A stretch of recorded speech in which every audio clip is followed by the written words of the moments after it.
objectif durant la séance est d'aider Agathe à savoir si le violon qu'elle veut acheter est bel et bien un Stradivarius. Pour cela, on utilise des caractéristiques d'un son musical, car une note est caractérisée par sa propre hauteur et son propre timbre, ce qui permet de différencier l'instrument musical utilisé. Nous allons ensuite mettre en œuvre le protocole expérimental pour enregistrer le son d'un diapason. Nous disposons d'un diapason, un micro, le logiciel Audacity ainsi que l'atelier scientifique.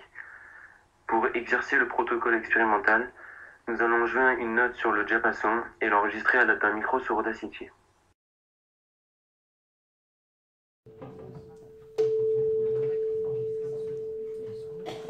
Il faut que vous...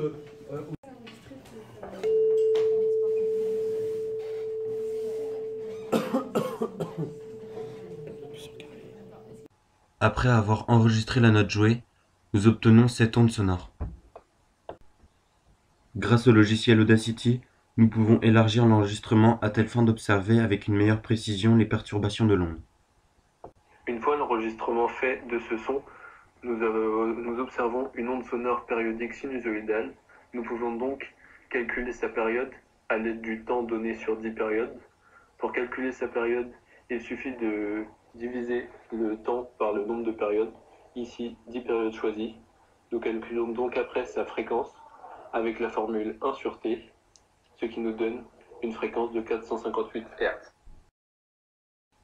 Nous avons ensuite transféré d'Audacity l'enregistrement de l'onde sur l'atelier scientifique. Ensuite, nous cliquons sur l'icône modéliser. Nous choisissons la grandeur à modéliser, ici celle appelée SD. Nous cliquons sur modéliser. Nous agrandissons l'enregistrement pour avoir une meilleure visibilité et une meilleure précision. Nous allons ensuite cliquer sur la grandeur choisie et lier les points toujours dans l'optique d'avoir une meilleure précision.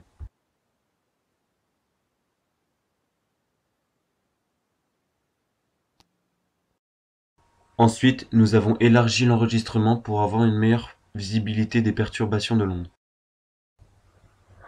Nous prenons donc cette courbe sur l'atelier scientifique que l'on transforme en mode sinusoïde à telle fin d'avoir l'équation de la courbe. L'équation de la courbe est donc donnée par A fois sinus, ouvrez les parenthèses, de 2 fois n fois le temps divisé par la période plus la phase à l'origine, fermez la parenthèse, plus B. La valeur de ces paramètres est donnée ci-dessous. Ensuite, nous allons aller dans Affichage, Traitement des données. Nous sélectionnons la catégorie Transformée de Fourier. On vérifie que la grandeur à transformer ainsi que les unités sont les bonnes. On trace et on obtient ce spectre. C'est donc un son pur car il n'y a qu'une seule fréquence harmonique.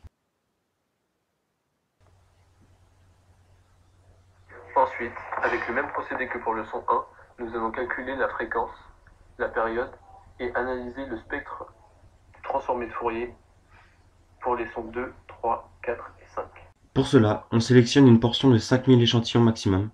On valide notre sélection et on obtient le spectre de l'onde sonore.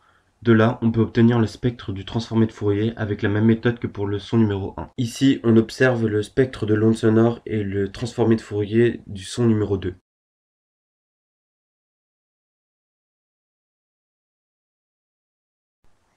Maintenant, celui du son numéro 3. Puis celui du son numéro 4.